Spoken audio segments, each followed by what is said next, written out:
بسم اللہ الرحمن الرحیم اللہم صلی علی سیدنا و مولانا محمد النبی وآلہ و صحابہ بارک وسلم صلاۃ و سلام علیک یا رسول اللہ۔ میں سید نعیم الدین، یہ میرا چینل ہے محمد، اس میں چلتا پھرتا میرا ویڈیو ہے 4K محمد، اور اس میں نے نورنامہ پارٹ بائی پارٹ ڈالا ہوا ہے اور بہت سی دینی باتیں ہیں۔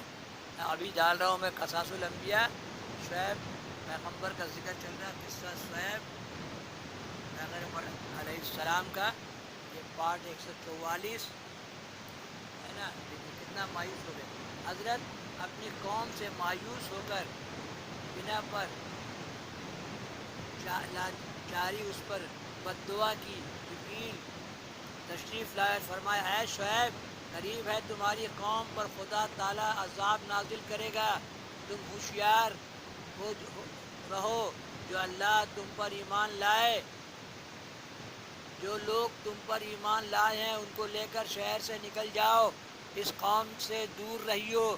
تب حکم الہی سے شعیب علیہ السلام نے اپنے اہل و عیال اور وہ لوگ جو ان پر ایمان لائے تھے سب 1700 آدمی ہمراہ لے کر شہر سے باہر نکل گئے۔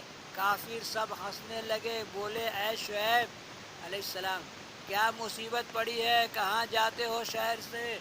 حضرت نے کہا میں تم سے جدا ہوتا ہوں خدا کے کہنے سے، اب حق تعالیٰ تم پر عذاب نازل کرے گا۔ جب حضرت یہ بول کے شہر سے 3 کوس باہر نکل گئے، جبرائیل علیہ السلام نے آ کر خبر دی کہ کل صبح تمہاری قوم پر عذاب نازل ہوگا۔ جب صبح ہوئی، حضرت عبادت میں مشغول ہوئے، اور جتنی قوم کفار کی تھی صبح کو اپنے گھروں میں سوتے تھے، اس جبرائیل علیہ السلام نے آ کر خدا کے حکم سے ایسی چیخ ماری، اسی کو بولتے چنگار سے مر گئی یہ قوم، کہ تمام کافر شہر کے ہلاک ہو گئے، یہاں تک کہ کوئی مویشی بھی نہ رہا، اور آگ آ کے ان سب مردودوں کو جلا گئی۔ بعد اس کے حضرت نے خدا کی درگاہ میں عرض کی کہ الہی میں اب کہاں جاؤں، کہاں رہوں؟ ندا آئی تم اپنے گھروں میں جا رہو۔ تب شعیب علیہ السلام اپنی قوم کو لے کر شہر میں آئے، دیکھا کہ سارے مردود کفار جل بھن کر خاک ہو گئے۔ پھر حضرت کے آنے سے شہر بدائن آباد ہوا، اور اشجار درخت سر نو پھر سب تر و تازہ ہوئے، پھول پھل کے پھلنے لگے، بیشتر کے بیشتر ہوئے۔ پس شعیب علیہ السلام نے اپنی قوم کو 12 برس تک شریعت سکھائی، اور ہلاک ہونے میں قوم کے اپنے بددعا سے بہت تأسف کرنے لگے، افسوس کرنے لگے کہ میں نے قوم کو بددعا کیا، اور اس کے غم سے روتے روتے آنکھیں جاتی رہیں۔ مروی ہے کہ جبرائیل علیہ السلام نے نازل ہو کر حضرت شعیب علیہ السلام سے کہا اے شعیب، تم کیوں غم کھاتے ہو؟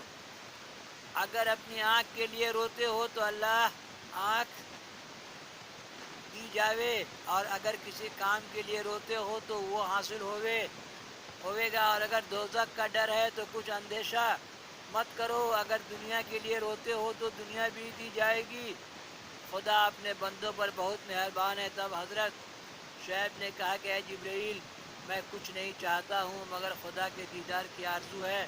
حضرت جبرائیل علیہ السلام نے یہ سن کر باری تعالیٰ میں عرض کی الہی تو دانا بینا ہے، شعیب جو کہتا ہے تجھ کو خوب معلوم ہے۔ ندا آئی اے جبرائیل، تم اس سے جا کر میری طرف سے کہو کہ ہمارے دیدار قیامت کو ملے گا۔ شعیب علیہ السلام 12 برس دنیا میں بینا رہے اور پیغمبری نابینا رہے، اور پیغمبری کی، یہاں تک کہ موسیٰ علیہ السلام کا زمانہ پہنچا تھا۔ شرح اس کی موسیٰ علیہ السلام کے قصے میں بیان کروں گا انشاءاللہ تعالیٰ، اور خبر ہے کہ حضرت موسیٰ علیہ السلام کے آنے کے بعد شعیب علیہ السلام 4 برس 4 مہینہ جیے، اور بعد کہتے ہیں کہ 8 برس جیے، بعد اس کے انتقال کیا۔ اللہم صلی علی سیدنا مولانا محمد النبی الأمی وآلہ وصحبہ بارک وسلم۔ اس کے بعد قصہ حضرت یونس علیہ السلام کا، اللہم صلی علی سیدنا و مولانا محمد النبی الأمی وآلہ وصحبہ بارک وسلم، صلاۃ و سلام، پارٹ 145۔